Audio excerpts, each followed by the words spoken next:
pas?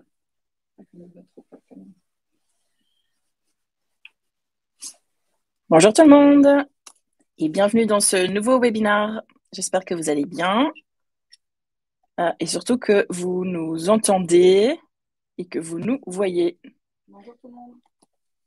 N'hésitez pas à nous mettre comme d'hab en chat pour nous dire que tout fonctionne avant qu'on commence ce nouveau webinaire.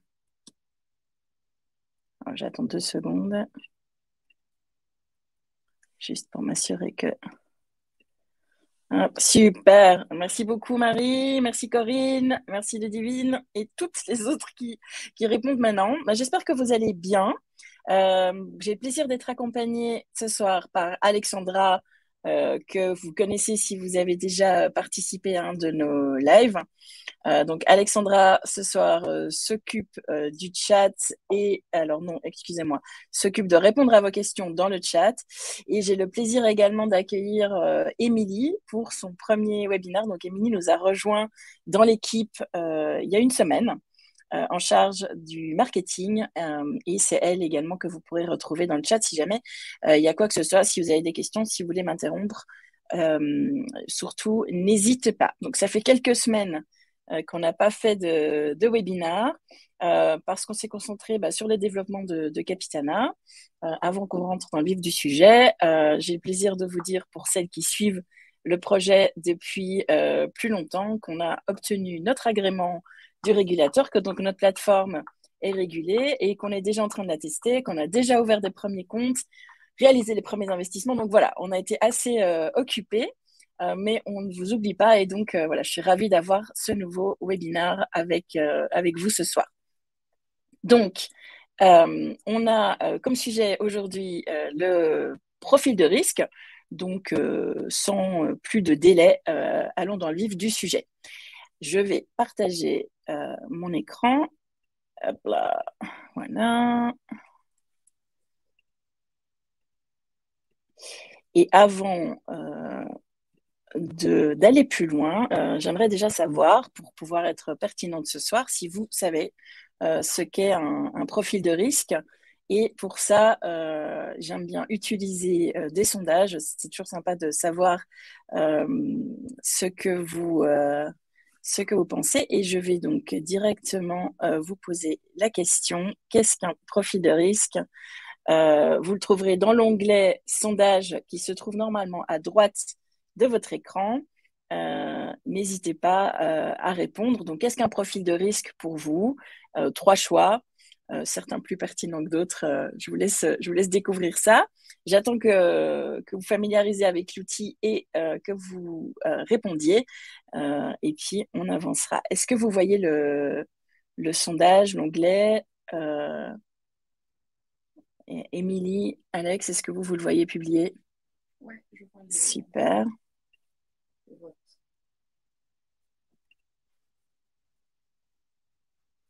Moi, je vois rien du tout, donc c'est pour ça que je vous le demande.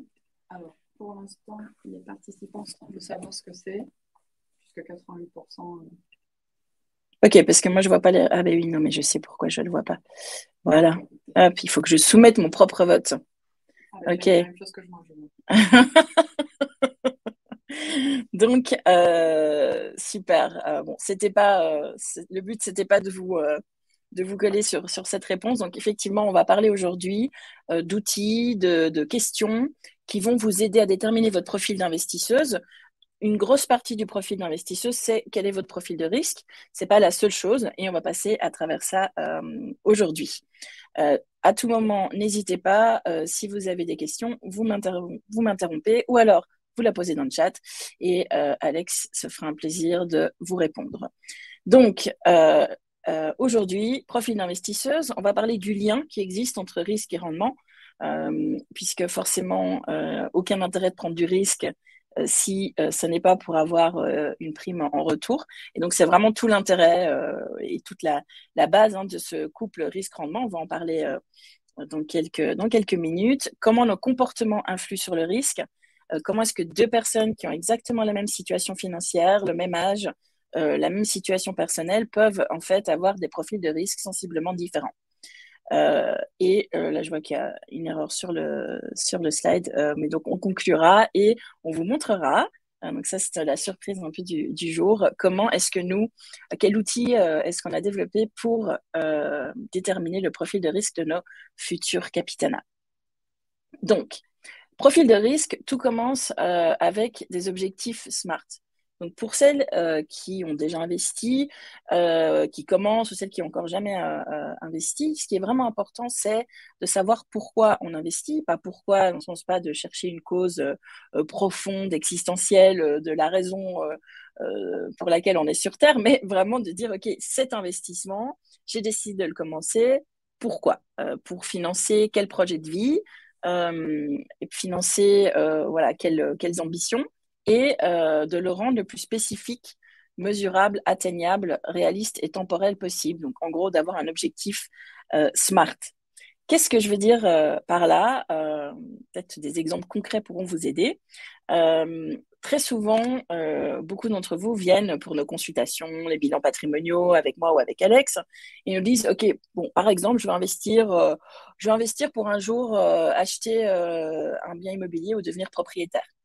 Ça, en fait, c'est trop vague, on va dire, pour avoir un plan financier et un projet d'investissement qui tiennent la route. Encore une fois, ça ne veut pas dire que vous ne pouvez pas vous lancer, mais disons que ce n'est pas optimal et que vous seriez beaucoup plus efficace si vous étiez plus spécifique. Donc, en l'occurrence, pour cet objectif-là, ce qui serait beaucoup plus actionnable, entre guillemets, donc spécifique, c'est de dire, ben voilà, je veux acheter ou je veux être propriétaire par exemple, dans un appartement, plus ou moins dans tel quartier, avec telle surface, tel nombre de chambres, ce qui permet déjà d'avoir une idée plus précise de la quantification de cet objectif.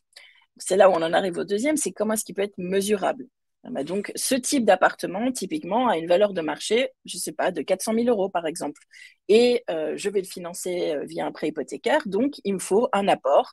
Cet apport, il est de plus ou moins 10%. Donc, concrètement, mon objectif d'investissement, c'est d'atteindre 40 000 euros à l'échéance, quelle qu'elle soit. Ensuite, il faut que cet objectif soit un minimum atteignable. Par exemple, ce même objectif, il me faut 40 000 euros.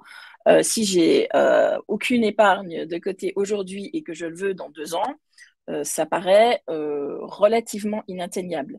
Si par contre, vous avez 25 ans et que vous vous dites, OK, je me projette en tant que propriétaire à un horizon de plus ou moins 10 ans, en fonction de votre situation financière, votre situation professionnelle, c'est un objectif qui peut être beaucoup plus atteignable.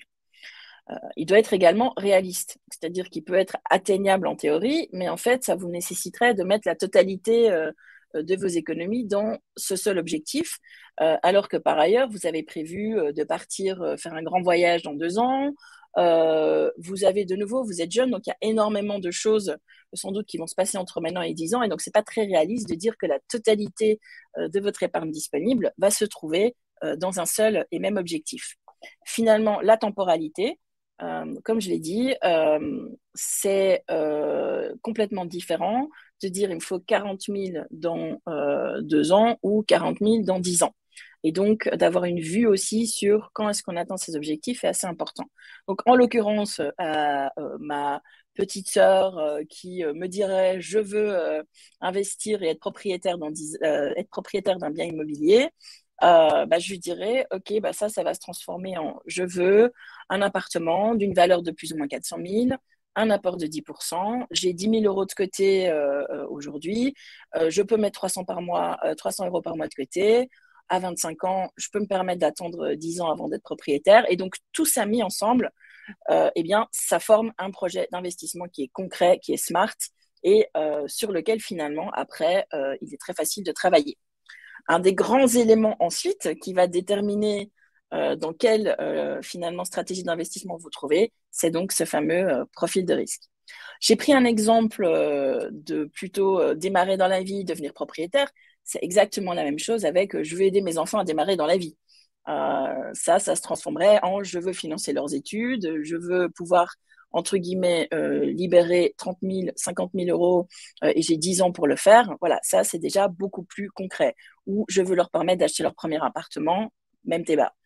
Je veux maintenir mon niveau de vie à la retraite, de nouveau, trop vague. Par contre, j'ai des dépenses de X euros par mois que je vais sans doute toujours avoir à ma retraite. J'ai déjà des revenus sous forme de pension, d'assurance vie d'autant. Donc, en fait, il me faut une rente mensuelle de 500 euros par mois que je dois me construire maintenant et il me reste une vingtaine d'années. Voilà. Donc, ça, c'est pour vous donner vraiment le cas de dire c'est la base quand vous voulez investir. C'est pas obligatoire. Hein, vous pouvez aussi simplement dire ah bah tiens voilà mon conseiller m'a parlé d'un produit financier dans lequel je peux mettre 100 euros par mois et qui me rapporte 2%.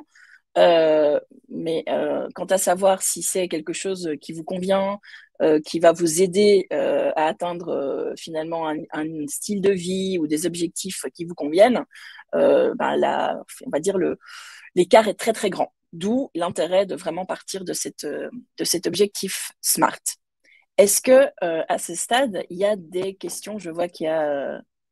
Attendez, je regarde dans le chat. Tout va bien. Super. Donc, so far, so good. Je suis claire. Donc, OK, on a ces premiers objectifs SMART. Maintenant, la grande question, c'est êtes-vous prête à prendre des risques? C'est de nouveau, c'est un slide que j'utilise, que j'ai déjà utilisé par le passé, parce que j'insiste vraiment, la question n'est pas risque ou pas risque, la question est plutôt quel risque est-ce que vous êtes prête à supporter? Parce que sans risque, pas de rendement. Et s'il y a bien une certitude quand on commence à investir, que ce soit dans les marchés financiers, dans l'immobilier, dans n'importe quel, c'est ces marchés fluctuent. Et donc, vous allez vivre, lors de votre vie d'investisseuse, des turbulences, des crashs de marché pendant votre vie d'investisseuse. Vous allez avoir des périodes de grand doute et des périodes de grande euphorie. Sachez que ces deux périodes sont vos pires ennemis. Elles ne sont en général pas propices à des décisions. Parce que quand vous êtes dans des marchés qui sont trop haussiers, vous avez l'impression d'être la reine du monde et parfois à prendre des décisions inconsidérées, à oublier que les marchés peuvent redescendre aussi vite.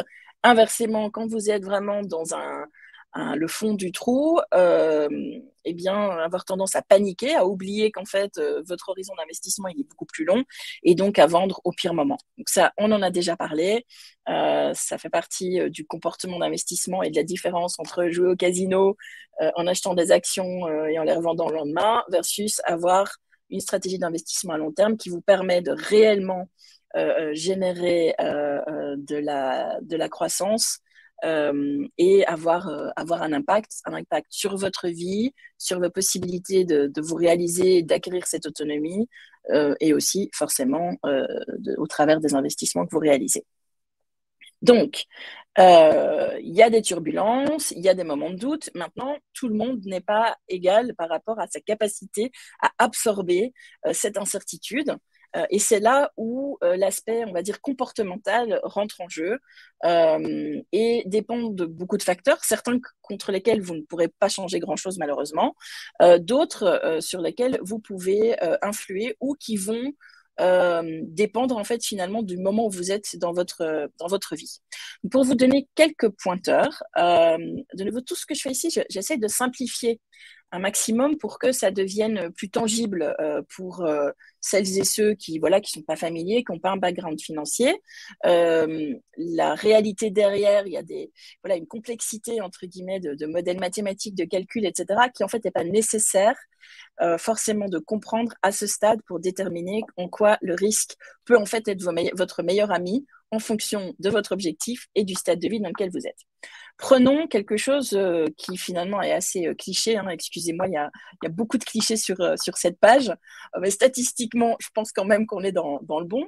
Entre 20 et 30 ans, les aspirations les plus probables, entre guillemets, qui vont nécessiter un certain budget, c'est les études, le mariage, les voyages et qui finalement vous permettent aussi d'avoir entre guillemets un retour, enfin, voilà, étant jeune, un retour sur investissement plus important parce que vous pouvez vous permettre de prendre des risques un peu plus élevés. Pourquoi? Parce que vous êtes à un moment de votre vie où finalement, en général, vous investissez, vous commencez votre vie d'investisseur, vous avez toute une vie en fait pour absorber le risque éventuel des fluctuations de marché. Et vous n'en avez pas forcément besoin tout de suite. Donc, c'est des objectifs qui sont plutôt des objectifs long terme. Bon, alors, on est d'accord, entre 20 et 30 ans, si vous êtes plus début vingtaine ou début trentaine, peut-être que la partie études, mariage est plus ou moins pertinente, mais on parle en tout cas d'objectifs à 10 ans, et donc pour lesquels, peu importe ce qui se passe demain, vous pouvez vous permettre de ne pas le regarder et d'attendre la fin. De nouveau, vous voyez que le retour sur investissement, au fur et à mesure de l'âge, finalement, diminue et la prise de risque également diminue. Pourquoi? Parce que tant que vous êtes dans votre vie active, vous avez une capacité de génération de revenus qui devrait normalement, si vous avez une stratégie d'investissement qui est saine et que vous n'investissez pas plus que ce que vous pouvez vous permettre, c'est-à-dire que vous avez ce coussin de sécurité qu'on appelle le fonds d'urgence, l'argent que vous investissez ne va jamais être de l'argent qui vous est nécessaire pour subvenir à vos besoins essentiels. Au plus vous vous rapprochez de la fin de votre vie active, si on prend une vie standard, hein, y en a qui n'arrêtent jamais de travailler, il y en a qui ne travaillent jamais, voilà, mais concrètement, une vie standard où vous travaillez jusqu'à 60-65 ans et ensuite vous passez dans une phase de vie où en fait vous consommez la richesse que vous avez acquis dans vos années de travail, eh bien forcément vous pouvez de moins en moins vous permettre d'entamer votre capital à un moment donné. Pourquoi? Parce que la capacité de récupérer en fait ce que vous auriez pu perdre en valeur à un moment donné quand vous passez par des mouvements de marché baissiers n'est pas suffisante. Si on part du principe qu'un cycle est de plus ou moins 5 ans, c'est de nouveau très simplifié, parce que malheureusement, c'est de moins en moins une valeur sûre, mais en tout cas, historiquement, on a des cycles haussiers, baissiers sur 5 ans. Ça veut dire qu'en fait, vous allez vivre au travers une baisse et une hausse et que la tendance sera plutôt à la hausse, légèrement, mais plutôt à la hausse. Au plus vous allongez cette période, au plus cette tendance sera haussière, tout en sachant que de nouveau, il y aura des cycles hauts et des cycles bas. Au plus vous raccourcissez cette durée d'investissement, au plus il y a de risques que vous deviez aller chercher votre capital et aller consommer ce capital, à un moment, vous serez dans le bas de cycle, c'est-à-dire à un moment où vous aurez potentiellement pas autant d'argent que ce que vous avez besoin. C'est pour ça que on a un peu cette règle en termes de prise de risque. Si on considère que la partie action de votre portefeuille, donc investir dans des sociétés dont la valeur fluctue en fonction voilà, de l'offre, de la demande, des conditions économiques, de la santé de la société, etc. Et qu'on considère que la partie action de votre portefeuille est un proxy, donc c'est-à-dire comment on appelle ça, une manière d'estimer, entre guillemets, le pourcentage de risque, eh bien, vous ne devriez pas avoir un pourcentage d'actions plus important que 100 moins votre âge. De nouveau, c'est excessivement simplifié, mais ça vous donne déjà une bonne estimation de doigt mouillé. Donc, par exemple, moi, j'ai, allez, on va dire 40 ans pour arrondir. Pas tout à fait, voilà, ça fait mal. Donc, 100 moins 40, ça veut dire que je peux me permettre aujourd'hui, sur la globalité de mon patrimoine, elles rigolent toutes les deux, mais elles y seront bientôt. Sur la totalité de mon patrimoine, à peu près 60% d'actions ou 60% d'actifs risqués, parce qu'il n'y a pas que les actions. Ce qui ne m'empêche pas, et de nouveau, ça c'est un petit, entre guillemets, une ouverture que je vous donne, ce qui ne m'empêche pas d'avoir certains de mes portefeuilles d'investissement qui est une exposition beaucoup plus importante. Ce qui est important, c'est une fois que j'agrège la totalité de mes investissements et de mon patrimoine, est-ce que je suis plus ou moins dans cette fourchette-là? Et du coup, je me dis, OK, ça veut dire que ma prise de risque globale n'est pas trop élevée. Par contre, j'ai un portefeuille d'investissement qui représente moins de 10% de mon patrimoine total, qui a un risque très élevé et que j'utilise parce que je peux me permettre de faire des investissements plus dynamiques. J'ai un objectif avec cet investissement qui serait, par exemple, je ne sais pas, de financer un tour du monde dans 10 ans. Si je ne le fais pas, je ne vais pas en mourir, mais j'essaye d'optimiser en fait ma probabilité d'y arriver en augmentant mon risque.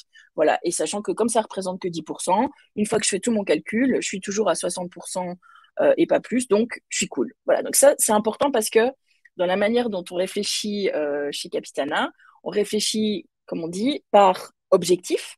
Et donc, chaque objectif a son propre profil de risque.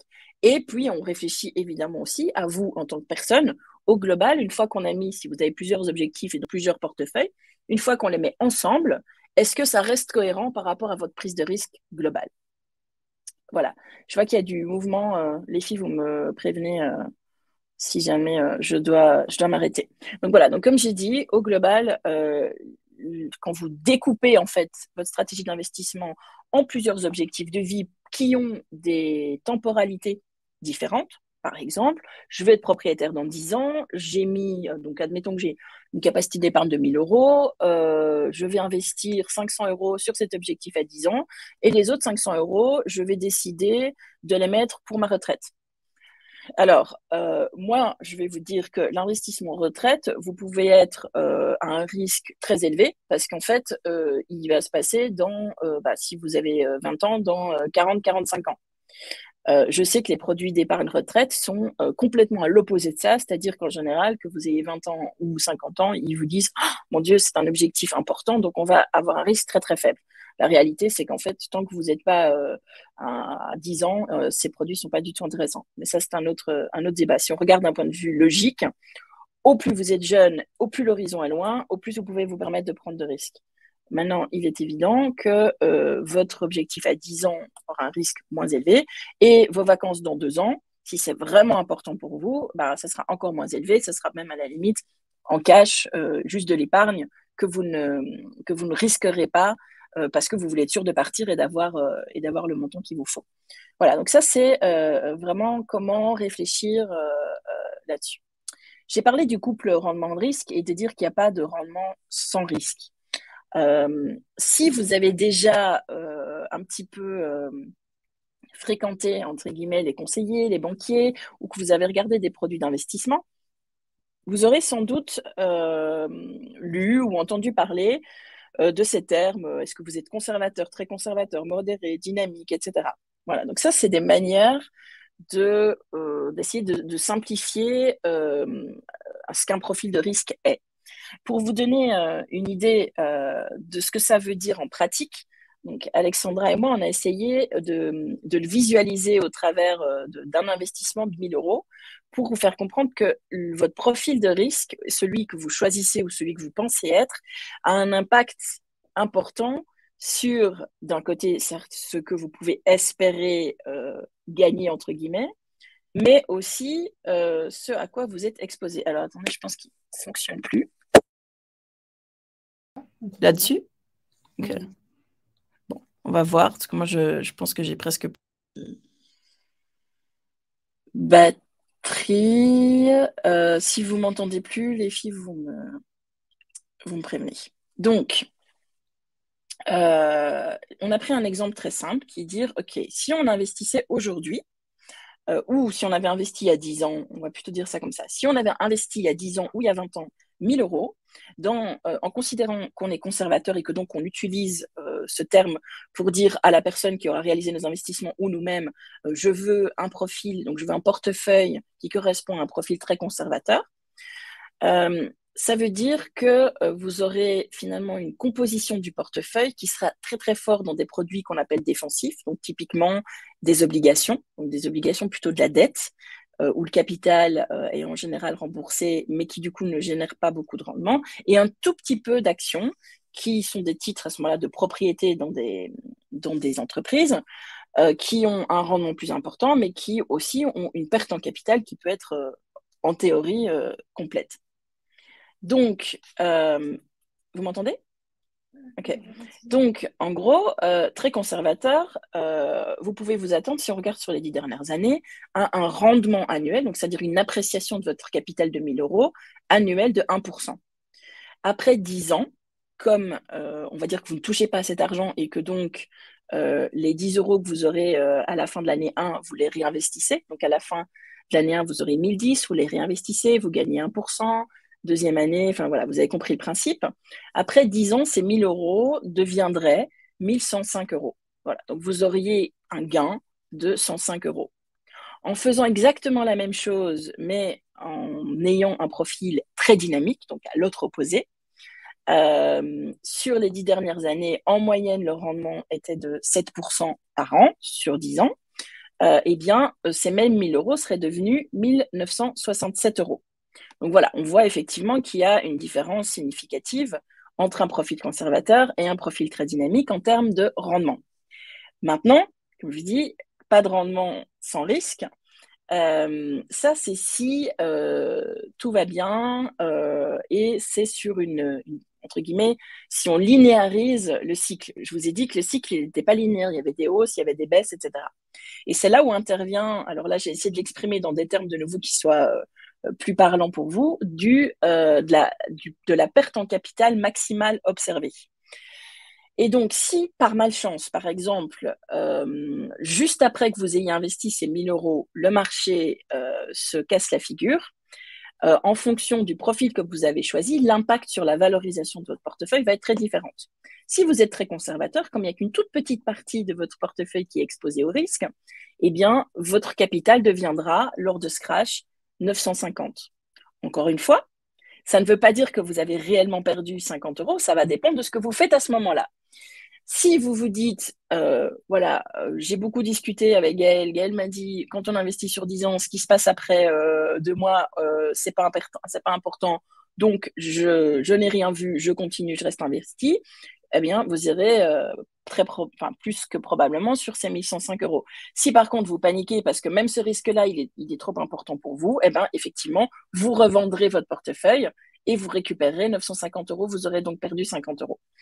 Dans le cas du portefeuille très dynamique, normalement, vous êtes beaucoup plus tolérant au risque, c'est-à-dire que les baisses et les hausses vous font moins peur et vous pouvez vous les permettre. Néanmoins, si vous avez mal répondu ou que vous avez surestimé votre capacité à gérer les coups durs, et que donc vous n'avez pas été bien conseillé aussi peut-être si c'est ça, et que ce même choc vous arrive mais dans un portefeuille très dynamique, c'est pas 950 €, c'est 400 € que vous verrez dans la valorisation de votre portefeuille. De nouveau, même marché, même mise de départ, juste profil de risque différent. Donc si à ce moment-là vous paniquez, il y a beaucoup de gens qui paniqueraient à ce moment-là, et que vous revendez votre portefeuille parce que vous dites oh mon Dieu, j'ai perdu 600 € alors que vous ne les avez pas perdus, c'est la valorisation de votre portefeuille qui a diminué. Eh bien, vous vendez votre portefeuille et là, vous prenez effectivement la perte de 600 €. Et donc, vous avez perdu 60% de votre capital de départ. Donc, c'est juste pour vous expliquer vraiment cette dynamique qu'il faut comprendre quand on commence à investir, qui est certes la tendance sur le long terme est haussière, mais la tendance à court terme peut être vers une correction relativement posée. Au plus, vous m'entendez? Ok. Au plus vous êtes exposé et au plus eh bien, vous risquez de voir votre portefeuille baisser et potentiellement de perdre votre capital de départ. Au plus votre horizon est lent et au plus une correction de marché, et au moins une correction de marché sera importante. Encore une fois, si elle arrive dans le mois d'après, vous allez forcément, comme vous n'aurez pas encore beaucoup gagné, entre guillemets, eh bien oui, ça va descendre en dessous du montant que vous aviez investi initialement. Mais d'un autre côté, comme il vous reste encore 9 ans, la probabilité que vous recouvriez en fait et plus que ce montant est importante. Si la correction de marché arrive en milieu de cycle d'investissement, donc c'est-à-dire vous aviez investi pour 10 ans et au bout de 5 ans, se prend une correction de marché, entre-temps, votre portefeuille il aura déjà accumulé pas mal de gains. Donc en fait, ça baissera, mais ça viendra manger les gains que vous avez eus et donc normalement, on espère que ça ne descendra pas en dessous de votre capital de départ. Vous serez quand même pas contente. Pourquoi? Parce que entre-temps, vous aurez intégré tout ce que vous avez gagné et vous aurez juste vu, voilà, mon portefeuille il était à 1200 et maintenant il est à 1100. J'ai perdu 100 €. Alors qu'en fait, techniquement, vous êtes toujours à 100 € de positif. Mais voilà, le cerveau est fait d'une telle manière voilà, c'est des comportements qu'on observe encore et encore, d'où l'importance de bien se connaître, mais aussi de bien comprendre les mécanismes derrière. Voilà. Donc, j'espère que cet exemple est parlant. Bon, alors, vous le voyez, les chiffres sur 20 ans sont encore plus parlants. Hein, et de nouveau, comme je vous dis, au plus vous êtes investi, au plus l'effet boule de neige, hein, les intérêts, vous dites des 10 euros que vous avez réinvestis, qui eux-mêmes génèrent des rendements, qui eux-mêmes génèrent, bah, ça a un effet exponentiel au fur et à mesure des années. Voilà. Donc, j'espère que ça vous a aidé à comprendre la différence et l'importance de bien déterminer son profil et de ne pas juste regarder à combien vous pourrez gagner en plus, mais aussi ce que vous pourriez perdre. Et inversement, de ne pas juste regarder la perte potentielle, mais aussi de regarder à quel point prendre un profil trop conservateur, on va dire, vous empêche de faire travailler votre argent pour vous. C'est dans les deux sens. Imaginez que vous devez faire beaucoup plus d'efforts avec l'argent de votre travail quand vous avez un profil très conservateur que quand vous avez un profil modéré. Donc, le but n'est pas d'éviter le risque, mais juste d'avoir le juste niveau de risque par rapport à votre situation financière et ce qui vous empêche ou pas de dormir la nuit. Alors, justement, on va faire un petit sondage sur cette base-là.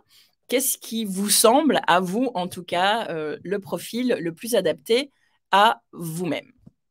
Je vous laisse répondre. Je ne sais pas si le sondage a été publié. Ok, super. Voilà. Alors, moi, je vais répondre pour pouvoir voir également. D'accord. Beaucoup de modérés. Dynamique. Ok. Ouais, c'est intéressant. Donc, juste pour vous donner un peu un cadre, si on devait mettre, alors de nouveau, hein, plutôt en Europe continentale, puisque les pays anglo-saxons ont une approche par rapport à l'investissement qui est beaucoup plus agressive, entre guillemets, mais parce qu'ils n'ont pas les mêmes protections sociales que ce qu'on a. Et donc, en fait, ils doivent vraiment faire travailler leur argent pour pouvoir en vivre, pour pouvoir payer, enfin être en bonne santé, etc. Donc, c'est une approche très, très différente par rapport à l'investissement. En Europe, si on répartissait en fait l'ensemble des profits d'investisseurs, on serait plutôt entre conservateurs et modérés. Voilà. Pas tellement parce qu'il n'y a pas capacité de prise de risque, mais plutôt parce qu'il y a de manière très importante dans on va dire le grand public, une méconnaissance des principes financiers de base, un manque d'éducation financière qui fait que ce qui n'est pas compris fait peur, ce qui est totalement normal. Et d'ailleurs, tant qu'on ne maîtrise pas, il vaut mieux ne pas prendre trop de risques. Mais donc, voilà, vous pouvez influer sur votre profil de risque dans une certaine mesure en vous éduquant, en vous exposant aussi par des petits montants, prendre l'habitude et puis au fur et à mesure, en fait, vous construisez ce muscle qui vous permet de passer à travers les cycles. Après, il y a des situations financières, familiales, personnelles qui font que vous ne pourrez jamais être dans un profil dynamique. Voilà. Et ça, il n'y a rien de mal. Prendre trop de risques quand on ne peut pas les assumer, c'est juste une expérience d'investissement qui va mener à des très mauvaises décisions. Voilà, donc je vois quand même que dans notre audience aujourd'hui, on a une moitié de modérés et puis quand même presque 40% de dynamique. Donc, super intéressant puisque c'est pas forcément représentatif. Et surtout, on a tendance à tort à dire que y a très peu de femmes qui investissent, ça c'est vrai, mais que les femmes qui investissent sont plus conservatrices, ce qui est faux. En fait, à partir du moment où une femme investit, le problème est surtout de la faire investir, mais une fois qu'elle investit, en fait, son profil de risque n'est pas du tout, ou très très peu en tout cas, influencé par le fait qu'elle soit une femme versus un homme, mais plutôt par des circonstances de vie, son âge, etc., etc. Donc les choses qu'on va voir dans les slides suivants. Voilà. Donc, voilà, vous savez maintenant en quoi correspond conservateur, modéré, quelle influence ça peut avoir sur l'atteinte de vos objectifs. Ce que je vous propose maintenant, c'est d'aller un peu plus en détail, de dire, OK, comment est-ce que ce profil de risque, comment est-ce que j'arrive à m'assurer finalement que je suis bien conservatrice, modérée, dynamique, etc. Et là, il y a beaucoup de manières différentes de le faire et ça va dépendre de plein de choses et notamment de si vous investissez seul, auquel cas il faudra que vous entre guillemets, vous vous auto-analysiez pour savoir quel profil de risque et du coup, comment est-ce que vous gérez la partie action, la partie obligation, etc. Donc, vous devez tout faire toute seule. Ou si vous allez auprès d'un assureur de faire une assurance vie, alors là, vous allez d'office être dans des profils plutôt conservateurs parce que c'est typiquement des produits qui ont plutôt un profil défensif par nature, puisque c'est une assurance vie, c'est une assurance pension, et donc ils vont, même si vous avez plutôt un profil dynamique, ils vont être en général plus conservateurs. Ou alors vous allez dans votre banque qui va vous faire remplir un questionnaire sur voilà, ce que vous savez, ce que vous ne savez pas, est-ce que vous avez investi, etc. Et c'est là qu'on va venir. Chez nous, on utilise une méthode un tout petit peu différente parce que paradoxalement, entre ce que vous me dites là, notamment dans le sondage, et la manière dont vous allez réagir en pratique une fois que vous serez exposé à une situation compliquée, il y a très souvent des gros décalages. Et c'est ce qu'on appelle les biais de comportement. Donc, typiquement, il y a une aversion à la perte qui est 2 fois plus grande que la satisfaction du gain. Donc, c'est-à-dire que vous allez préférer gagner moins pour perdre moins, et qu'à partir d'un certain niveau, ça c'est la version des grands noms, à partir d'un certain niveau, votre aversion à la perte sera beaucoup plus importante que les gains supplémentaires que vous pourriez avoir. Et tout ça sont des choses qui en fait travaillent énormément dans l'inconscient. C'est-à-dire c'est pas des choses dont vous êtes conscient, mais qui vous font réagir. Donc c'est typiquement, on regarde dans toutes ces plateformes de trading qui ont boomé, en particulier après le Covid, en fait, dès qu'il y a un mouvement de marché, une correction à la baisse, alors que quand on regardait les comportements d'investissement dans les marchés haussiers, on aurait pu se dire, waouh, c'est des profils vachement agressifs, qui prennent des positions quand même très risquées, donc s'ils prennent autant de risques, c'est qu'ils peuvent se le permettre. Et en fait, on voit que dès qu'il y a une petite correction de marché, hop, tout le monde vend. Donc, c'est vraiment des comportements erratiques qui s'expliquent par finalement des comportements. Et il y a énormément d'études sur les 10-15 dernières années qui ont été faites à ce sujet.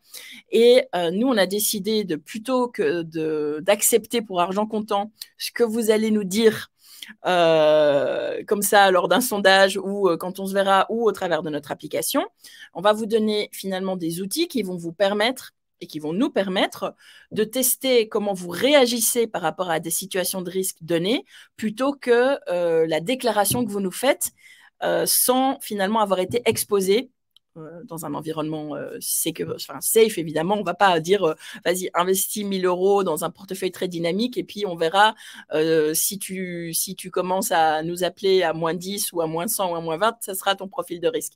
Non, c'est pas ça qu'on va faire, mais on va vous faire jouer à des jeux, en fait, de perte, de gains, etc., qui simulent des espérances de gains et de pertes.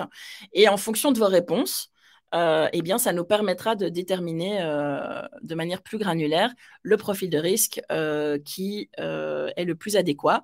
Et in fine, évidemment, vous serez libre de décider d'être un tout petit peu plus conservateur que ce qu'on vous suggère ou un tout petit peu plus dynamique si vous trouvez malgré tout que nos estimations sont soit un peu trop élevées ou trop basses. Je vous propose en primeur de vous montrer un petit peu à quoi ça ressemble. Comme ça, ça vous donne déjà des outils de réflexion vous-même. Pour celles qui veulent le faire elles-mêmes, eh bien, vous verrez un peu les types de questions que vous devez vous poser. Et puis, pour celles qui sont intéressées par Capitana, vous voyez un petit peu en quoi ça consiste. Alors, je vais arrêter le partage de ce slide et essayer de vous partager partager l'écran, voilà, et de partager un onglet, celui-ci, et voilà. Est-ce qu'il s'affiche en... Attends, je vais regarder, est-ce que je ne le vois pas ici? Ouais, super. Donc, je vais le faire avec vous.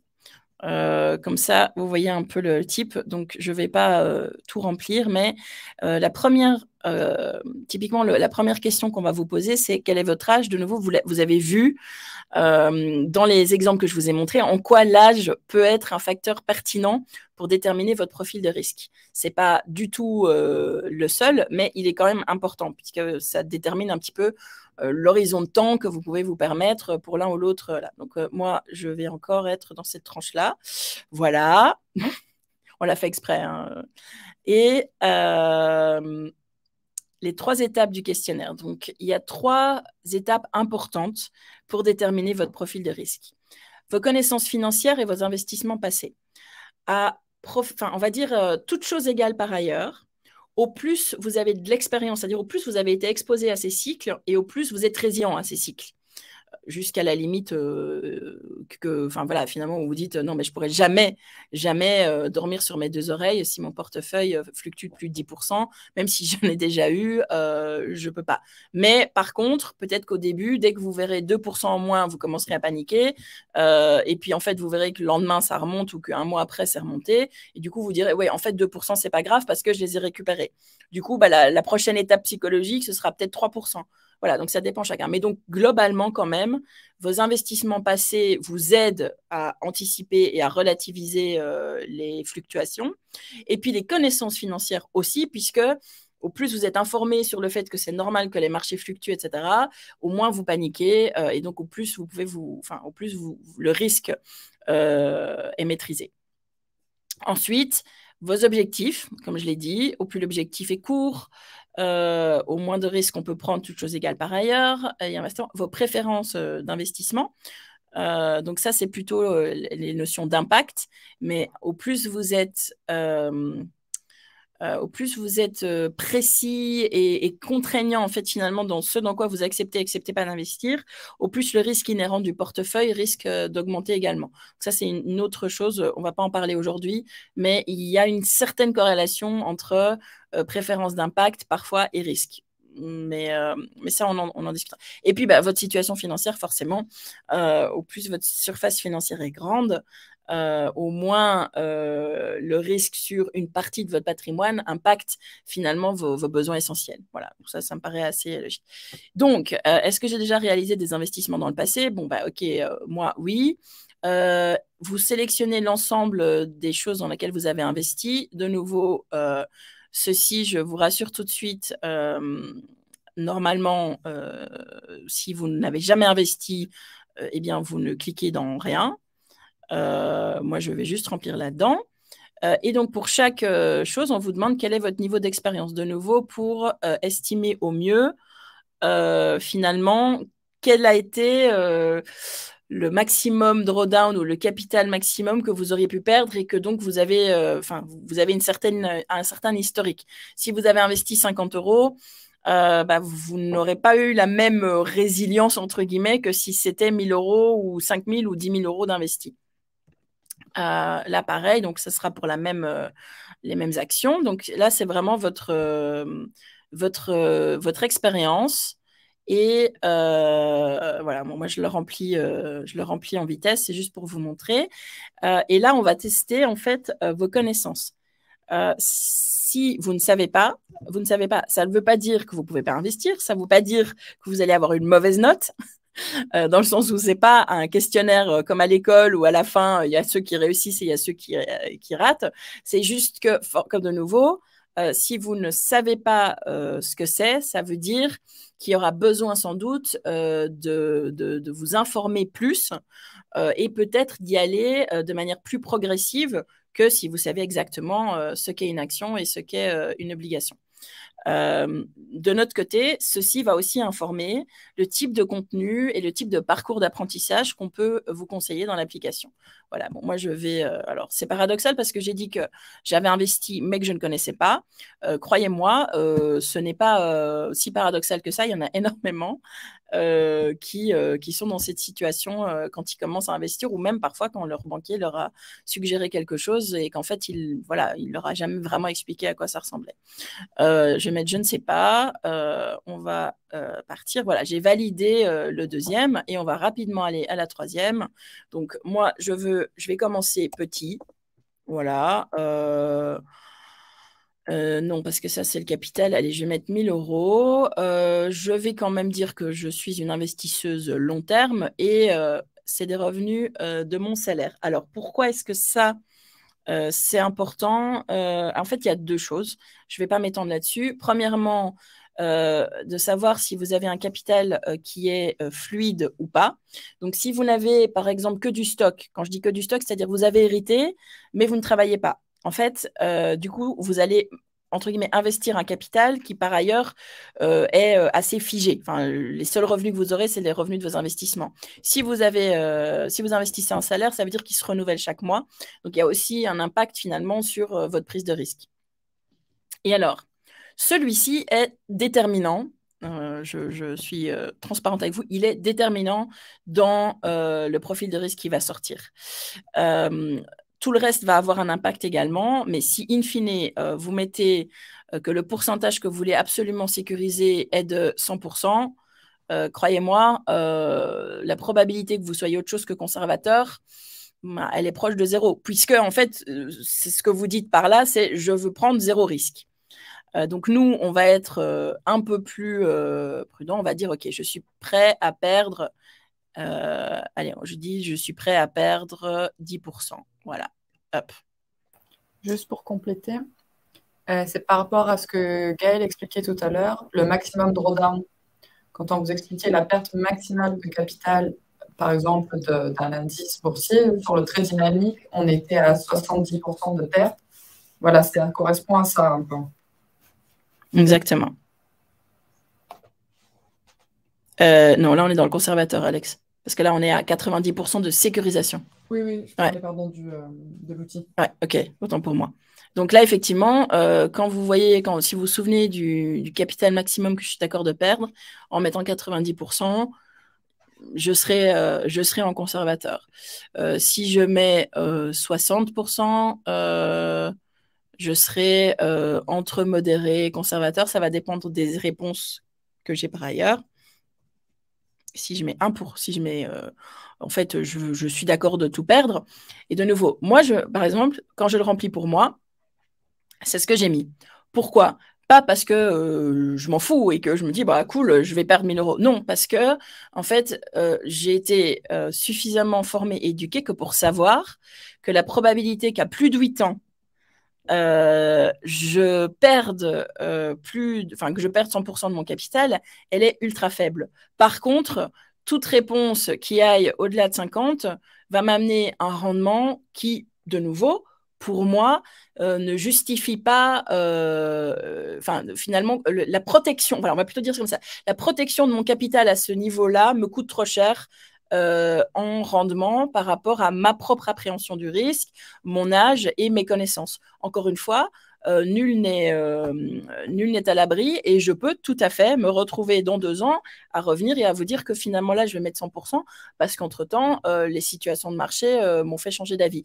Mais voilà, c'est une manière de vous expliquer pourquoi voilà, moi j'ai répondu ceci. Est-ce que tu peux nous montrer les possibilités qu'il y a dans quelle est l'origine des fonds? Bien sûr. Voilà. Donc, vous avez salaire, revenus mobiliers. Donc, les revenus mobiliers, c'est si vous avez des appartements que vous avez mis en location et qui vous génèrent des revenus. Un héritage. Alors, c'est pour ça que d'ailleurs, c'est bien que tu me poses la question parce que je vous ai dit qu'il y avait 2 raisons pour lesquelles on demandait ça.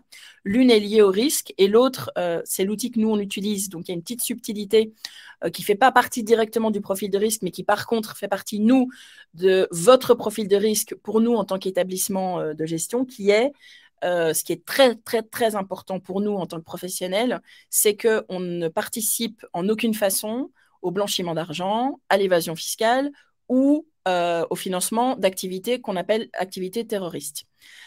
Il se trouve que vous demandez si vous blanchissez de l'argent, vous faites de l'évasion fiscale ou vous êtes un terroriste, est en général une réponse à laquelle on n'a jamais une réponse positive, même si c'est le cas. Et donc, il faut qu'on ait des proxys qui ont été définis par l'industrie notamment. Et donc, ils estiment alors, pour les jeux d'argent, il y a malheureusement quand même un gros lien.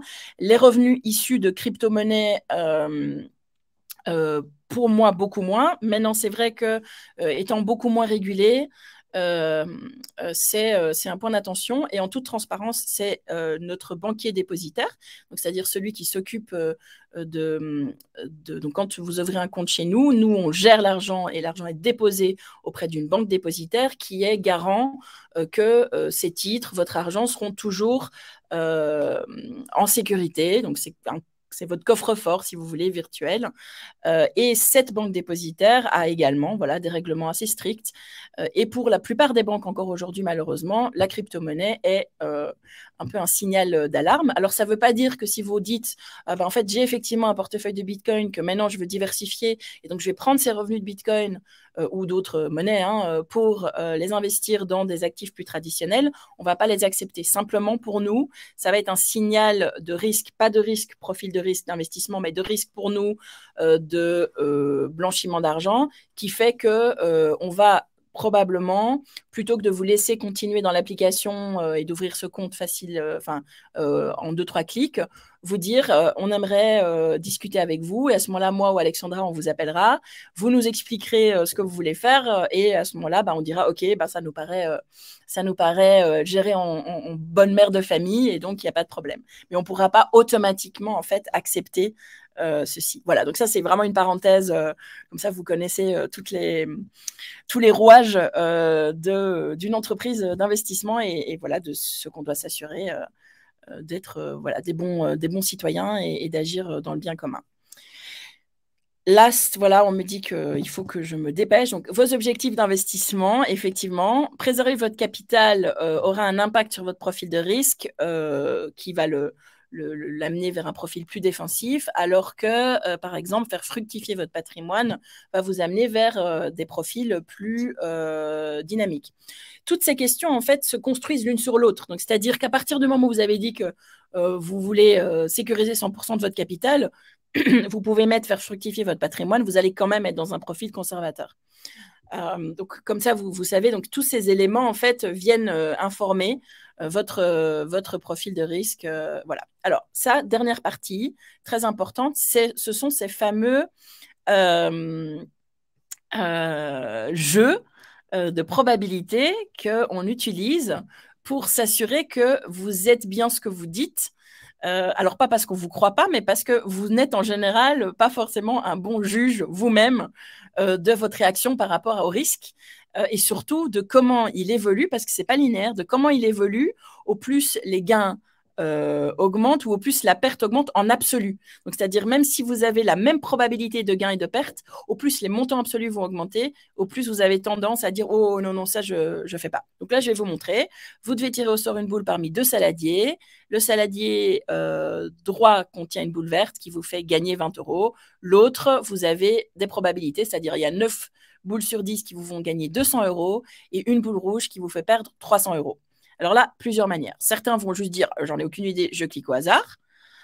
D'autres vont intuitivement choisir plutôt l'un, plutôt l'autre, en fonction de nouveau de comment vous appréhendez la perte. Et d'autres qui sont peut-être plus orientés chiffres vont faire ça et vont dire en fait, il y a une espérance mathématique, donc c'est-à-dire les probabilités mathématiques qui font que le saladier de gauche a une espérance de gain net plus importante que le saladier de droite, et donc la décision rationnelle est d'aller vers le saladier de gauche. Alors, je vous dis tout de suite, les investisseurs ne sont pas rationnels. C'est exactement pour ça que cette finance comportementale a pris autant d'essor sur ces dernières années. C'est parce que tous les modèles d'investissement dans le passé prenaient comme hypothèse qu'on était rationnel et que donc, face à tel choix, on allait toujours aller à gauche. Et la réalité, c'est que ce n'est pas du tout le cas.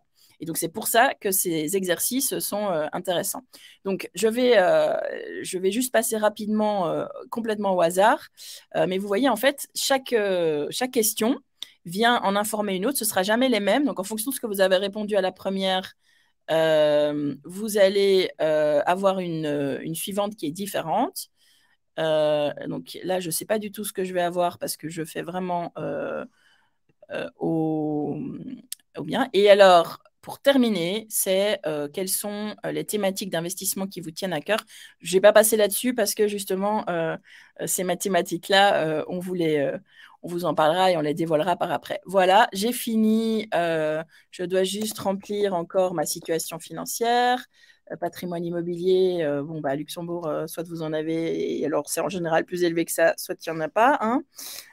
Liquidité, on va mettre ça, voilà. Patrimoine financier, on va dire j'ai investi 1 000 euros. Œuvre d'art, j'en ai pas. Crédit immobilier, j'en ai pas. Voilà. Mes activités, mes revenus d'activité professionnelle, voilà. C'est quoi net annuel? Donc, autant pour moi. Hop, voilà, de nouveau au hasard, j'ai pas de pension de retraite, j'ai pas de revenu locatif. Suivant. Vous avez vu que vous pouvez passer cette question. De nouveau, si vous ne souhaitez pas, ben, au plus les informations sont complètes, au plus votre profil est pertinent. Maintenant, voilà, on vous laisse juge de si vous voulez le voir. Et donc, je suis, avec les choix que j'ai faits, je suis donc modérée. Je vois Alexandra qui me dit, mais comment c'est possible? Mais j'ai mis 50, j'ai changé le slider, parce qu'en fait, si on était resté à 90, comme on l'avait mis, c'était pas possible. Et donc, vous allez vous retrouver sur, voilà, donc mon profil d'investissement est modéré. Je fais partie des 10% de la population la plus tolérante à la perte. Donc, c'est ce que je vous disais. Le modèle, en fait, il est plutôt biaisé vers du conservateur modéré. Je suis plus sensible aux gains et j'ai une excellente estimation de mes connaissances financières. Intéressant. Je me souviens plus ce que j'ai répondu, donc ok, très bien, voilà. Et vous pourrez évidemment voir toutes les questions et ce que vous avez répondu. Voilà. Donc, j'arrive à 4 minutes de la fin. J'espère que ça vous a donné une bonne idée finalement des différents blocs qui constituent ou qui viennent informer votre profil de risque, que vous pouvez le faire vous-même en réfléchissant à ces critères-là. Ou l'alternative, c'est évidemment, et on en parlera dans 2 secondes, de venir le faire avec nous. En conclusion, il y avait des questions, ok. Alors attends, je conclus et on prend les questions, comme ça, c'est fait. Donc, en conclusion, objectif SMART, réfléchissez vraiment à ça quand vous commencez à investir, comprendre la notion de risque, trouver son propre équilibre entre temps, connaissance et coût quand vous décidez de vous lancer dans l'investissement accompagné ou seul, et se lancer, ne fût-ce qu'à petits pas, c'est en forgeant qu'on devient forgeron. Voilà. Ah, il faut que je remette ma presse. Alors, autant pour moi, voilà, ok, et je remets ma présentation ici, partager l'écran, voilà. Hop, c'est bon? Super. Dernier petit sondage, et puis je suis à votre dispo pour les questions. Pensez-vous être prête à investir? Alors, je pense que Amy vous a mis le webinaire. Alors, je vais mettre... je suis encore un peu perdue, moi, je ne suis pas sûre.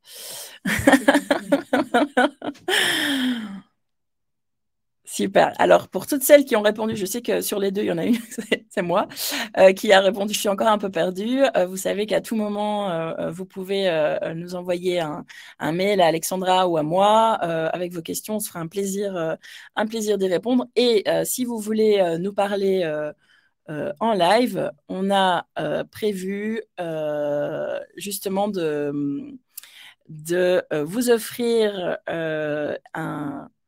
un dialogue avec Alexandra et moi en one-to-one, enfin en two-to-one en l'occurrence, pour vos premiers pas en tant qu'investisseuse, en tout cas vos premiers pas en tant qu'investisseuse avec Capitana.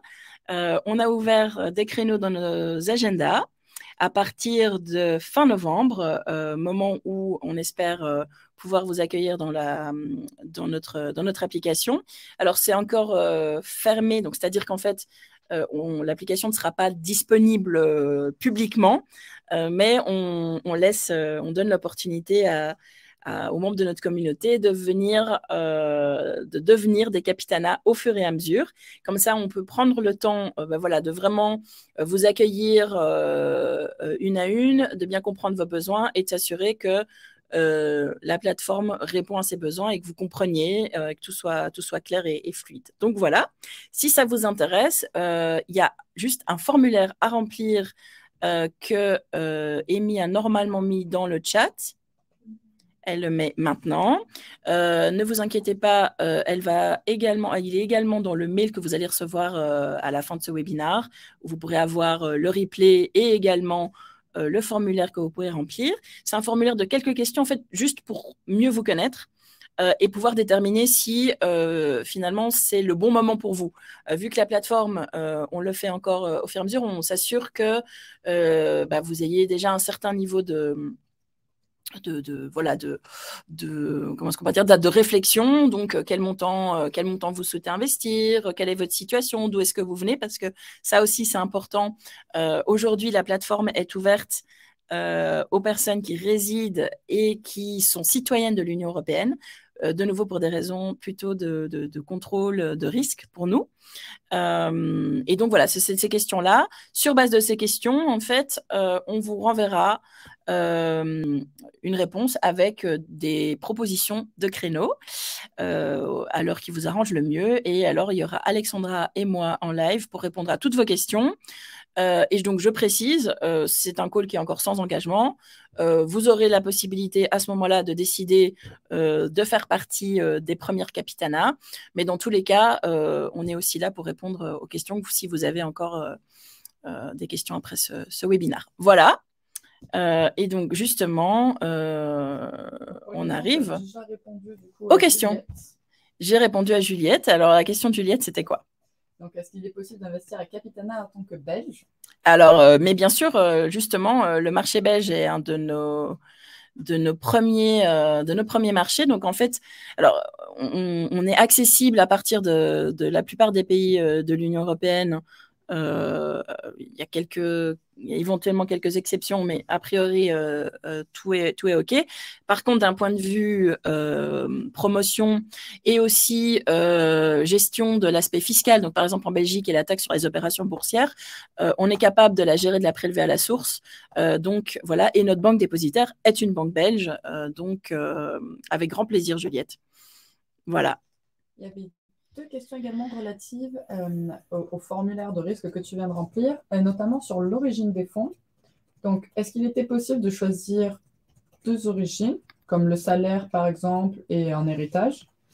Et l'autre question, c'était par rapport aux entrepreneurs, est-ce qu'ils peuvent investir leur trésorerie? Alors, première question sur l'origine. En fait, il suffit d'indiquer l'origine majoritaire. Voilà. Donc, il faut pas, ça ne doit pas être forcément précis. C'est plus dire, voilà, si c'est bon, alors si c'est moitié-moitié, vous allez me dire, j'espère. À ce moment-là, vous choisissez ou vous nous envoyez un mail et on avisera. Mais c'est la source principale, on va dire. Voilà, ça ne doit pas être la source à 100%, mais la source principale pour déterminer. Ensuite, alors la trésorerie en tant qu'entrepreneur, ça dépend. Parce qu'en fait, on n'accepte pas de compte société. Donc, c'est vraiment uniquement des comptes personnes physiques. Donc, si c'est investir la trésorerie de la société, la réponse, malheureusement, aujourd'hui, est non. Si, par contre, c'est en tant qu'auto-entrepreneur et que c'est considéré finalement comme des revenus dont vous pouvez disposer, alors oui. Mais si c'est vraiment de la trésor, malheureusement, non. Ensuite, on a des questions par rapport aux frais de gestion et les pourcentages que nous allons percevoir. Alors, super. Alors, je suis ravie de cette question parce qu'effectivement, je n'y ai pas répondu. Donc, chez Capitana, on travaille sous forme d'abonnement. Donc, en fait, que vous investissiez 100, 1000, 10 000 ou 20 000, à la limite, pour nous, on le gérera avec finalement la même attention et le même soin et on ne veut pas vous inciter en fait, à mettre plus pour avoir des... Ce qu'on fait, c'est plutôt en fonction de vos besoins. Donc, on a 3 packages, entre guillemets, ou 3 offres d'abonnement. La première commence à 10 € par mois. Et en fait, vous payez juste 10 € par mois pour investir avec nous le montant que vous souhaitez, sachant évidemment que ce montant de 10 € par mois est beaucoup plus pertinent si vous investissez 1 000 € que si vous investissez 10 €. Autrement dit, si vous n'investissez que 10 € par mois, je vous dis sans doute que ce n'est pas encore le moment pour vous d'avoir une gestion discrétionnaire telle que celle de Capitana. On sera néanmoins ravis de vous accueillir comme utilisateur de notre plateforme pour la partie éducation. On sera également ravis de discuter avec vous si vous êtes étudiant et que vous êtes une étudiante très prévoyante et que vous commencez à investir, mais que vous avez des petits moyens. À ce moment-là, évidemment, on a des réductions sur les frais de gestion. Enfin, pas sur les frais de gestion, sur l'abonnement, parce qu'on ne prend pas, en fait, stricto sensu, de frais de gestion. Les seuls frais qu'on prend en plus de cet abonnement sont les frais qui nous sont imputés par notre banque dépositaire pour gérer le dépôt du compte, les ordres, etc., qui est de 0,03%, je ne me trompe pas en regardant les 30 points de base, c'est bien 0,03%. Pour les custodiens? Ouais. 0,35% avec les taxes. 0,35%, pardon, sur l'année, et qui sont de nouveau des... Enfin, on les fait en toute transparence. Donc, c'est-à-dire qu'en fait, on perçoit exactement ce que notre banque dépositaire nous demande. Et là, par contre, il y a un effet de volume avec la banque dépositaire qu'on rétrocédera ensuite aux clients au fur et à mesure que Capitana grandit et que la plateforme va mieux.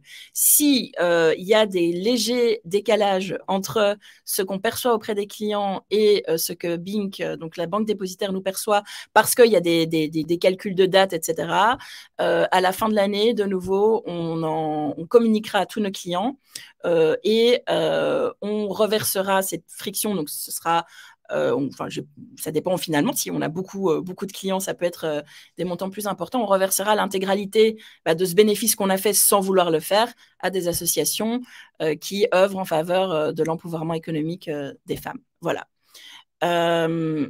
S'il y a encore des questions sur les frais, que ce n'est pas clair, que cette notion d'abonnement et d'offre n'est pas claire, n'hésitez pas à vous manifester dans le formulaire. Il y a aussi un endroit où il y a questions, remarques, hésitations. Et à ce moment-là, on vous reviendra avec plus de détails, avec grand plaisir. Voilà. Est-ce qu'il y a d'autres questions? Donc, quel pourcentage est perçu par Capitana sur les revenus d'investissement? Donc, en fait, Juliette, stricto sensu, rien sur les revenus d'investissement. Une fois que tu as payé ton abonnement, donc il y a ces 30 points de base qui sont perçus sur les comptes, mais sinon, ce qui est à toi est à toi. Voilà. Et ce qu'on a généré comme performance en dehors de l'abonnement est à toi. Voilà. Donc oui, Marie-France, il y a 3 offres d'abonnement, exactement. Il y a l'offre à 10 euros, l'offre à 20 et l'offre à 30, si je ne me trompe pas. L'offre à 30, on ne l'a pas encore mis enfin, on ne la mettra pas en ligne tout de suite parce qu'elle est liée finalement à une offre de service en termes de capacité vraiment d'aller chercher des exclusions, de l'impact très précis. Et on attend de l'ouvrir, d'avoir un volume plus important qui va nous permettre finalement d'être beaucoup plus granulaire dans cet impact. Donc, on ne veut pas proposer quelque chose qu'on n'est pas sûr de livrer finalement, en tout cas dans le niveau de granularité qu'on veut. Donc ça, ce sera sans doute d'ici 3-6 mois en fonction de l'évolution. L'offre du milieu, donc quelle est la différence entre l'offre starter, qui est donc vraiment une offre pour les investisseuses qui débutent, et donc c'est une offre qu'on a essayé de rendre la plus simple dans le sens la plus épurée possible, pas parce que c'est plus difficile pour nous et que donc on essaie de vous enlever, non, mais vraiment pour vous aider à ne pas être noyé dans la multiplicité de choix au moment où en fait vous faites le premier pas. Et ça peut aussi être une offre qui vous convient et que vous gardez ad vitam. Mais en tout cas, en termes de thématique d'investissement, on vous simplifie finalement les choix. On vous dit c'est un projet, donc vous ne gérez pas dans l'offre starter, vous n'allez pas avoir un portefeuille pour votre apport immobilier, un portefeuille pour vos enfants, un portefeuille pour votre retraite.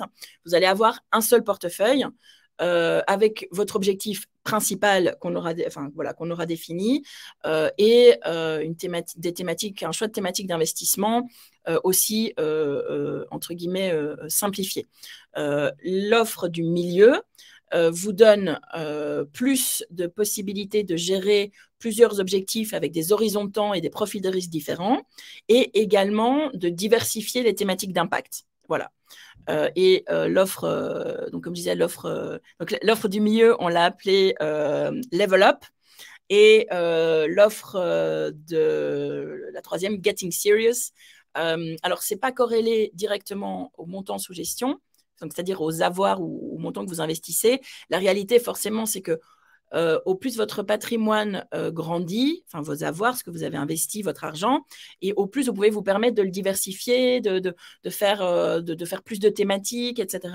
Donc il y a quand même une certaine corrélation. Donc aussi l'évolution naturelle, si vous le voulez, c'est de passer d'un starter à voilà, j'investis depuis quelques mois, quelques années, je veux lancer un nouveau portefeuille d'investissement parce que j'ai un nouvel objectif que je veux gérer en parallèle de l'autre, je passe à la suivante et entre-temps, mon patrimoine aussi est plus important et donc ça fait du sens économiquement de passer dans une offre supérieure. Voilà. Il faut prendre l'abonnement de base juste pour le contenu d'éducation financière. Attends. Alors, attends, juste, tu es sur la question de Citane, c'est ça? Oui.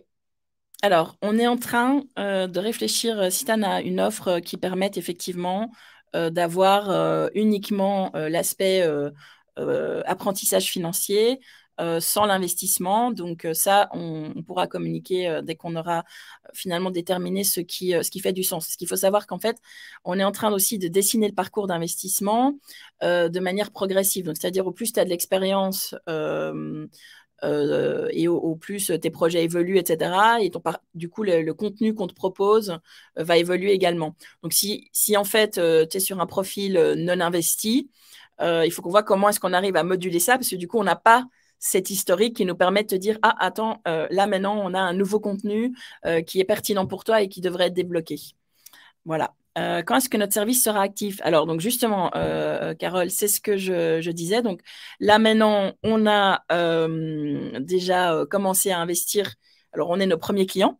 Donc, bon, ça aussi, c'est un signe. Il faut mettre son argent dans ce qu'on prêche aussi. Donc, moi, j'étais la première cliente, Alex la deuxième. Voilà, le reste de l'équipe qui veut suivre. Encore une fois, je ne les ai pas obligés. Hein. Ce n'est pas une condition de recrutement pour celles qui pourraient être intéressées. Mais voilà, donc on a voulu tester sur nous-mêmes pour s'assurer que ce soit l'expérience qu'on veut pouvoir donner. Et on va ouvrir donc à la liste des préinscrits qu'on a. Hein. Donc, depuis quelques mois, on avait ouvert une liste de préinscription et on a quelques centaines de personnes qui sont inscrites. Donc, on va les faire entrer au fur et à mesure. Certaines d'entre vous, d'ailleurs, sont dans cette liste. Donc, auront des nouvelles dans les semaines qui viennent. Et finalement, pour celles de ce webinaire qui veulent être dans les premières, qu'elles soient ou non sur la liste, on ouvre fin novembre. Et en fait, on vous guidera, pour celles qui veulent vraiment ouvrir un compte, on vous guidera à travers le processus justement de votre premier investissement avec Capitana. Voilà. Alors, Nina, ravie de t'avoir avec nous, Nina. Allez voir le compte de Nina Finance. Pour toutes celles qui, voilà, si vous êtes ici, c'est que vous voulez en apprendre plus et que ça vous intéresse. Et Nina est une excellente pédagogue et conseillère également pour tout ce qui est finances personnelles. Parenthèse de côté, en tant qu'auto-entrepreneur, on peut investir, mais si le statut change en cours d'année, est-ce qu'on doit retirer des fonds? Alors écoute, je ne suis pas une experte là-dessus, mais en gros, Nina, pour moi, mais donc vraiment pour notre application, et c'est peut-être pas la même ailleurs, il y en a qui prennent à la fois des comptes sociétés et des comptes personnes physiques, c'est pas notre cas. De nouveau, pourquoi? Parce qu'on débute et que donc on essaye de se concentrer vraiment sur offrir un service de qualité à un profil bien précis. Et du coup aussi gérer nos ressources. Et je ne vais pas rentrer dans les détails, mais être une entreprise d'investissement et être régulé, ça demande énormément, on a énormément de responsabilités vis-à-vis du régulateur et ça demande énormément de contrôle, etc. Et donc, tout ce qui est société est beaucoup plus compliqué à vérifier. En tant que personne physique, qu'est-ce que je vais faire? Je vais vous demander de me montrer votre carte d'identité. Enfin, on a un outil qui va faire ça, qui va être capable d'authentifier que votre carte d'identité soit toujours valable, soit bien authentique, etc. Et puis, il va y avoir une petite vidéo vous demandant de bouger la tête de manière, entre guillemets, aléatoire pour s'assurer que c'est bien vous qui ouvrez le compte avec votre carte d'identité. Pour une société, vous pouvez vous imaginer s'il y a une multiplicité d'actionnaires, de là, c'est pas possible. Et donc, c'est pour ça qu'on a décidé aujourd'hui de nous limiter strictement à personne physique. Donc, à partir du moment, Nina, où où cet argent t'appartient, à toi en nom propre, pas de problème. Si c'est l'argent de la société, c'est pas. Donc, si un jour tu veux passer du statut d'auto-entrepreneur en société et que cet argent, en fait, est l'argent de la société, effectivement, c'est plus compliqué. Voilà, j'espère que ça a répondu, mais n'hésite pas à m'envoyer un message si c'est pas clair et si tu veux encore en discuter. Voilà. Est-ce qu'il y a d'autres questions? Carole, comment savoir si je suis sur la liste? Eh ben regarde, voilà, Émilie, quel service. Tu l'es, Carole. Et dans tous les cas, si tu veux passer, je me permets de te tutoyer, là, je pense qu'on a passé 19 heures, c'est pour ça. Autant pour moi. Eh bien, tu peux t'inscrire sur le Typeform et on te reviendra très, très vite.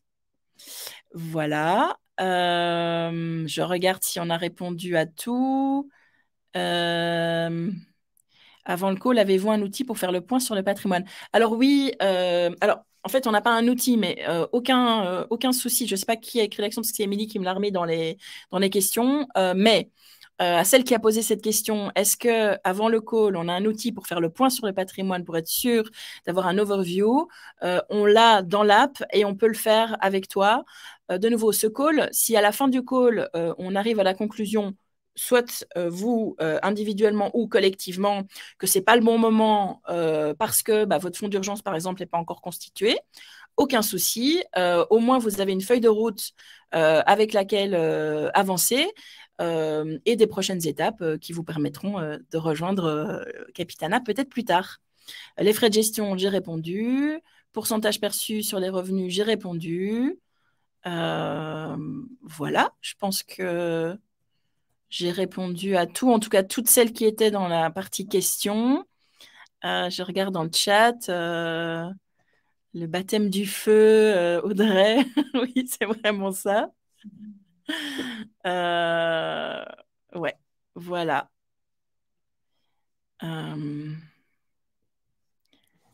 Ouais, je pense que c'est tout. Les filles, dites-moi. Non, on a revu toutes les questions, oui.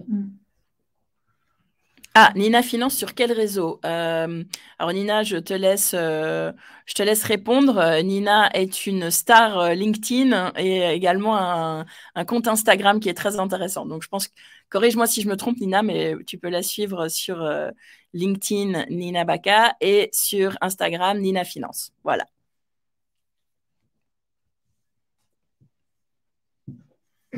Ah ben voilà, encore mieux. C'est Nina SB? Ah, je pensais que c'était, mais sans doute que le compte s'appelle autrement. Ok, mais voilà. Donc comme d'habitude, je suis au-delà du temps imparti. Je pense que j'en ai pas réussi beaucoup dans l'heure.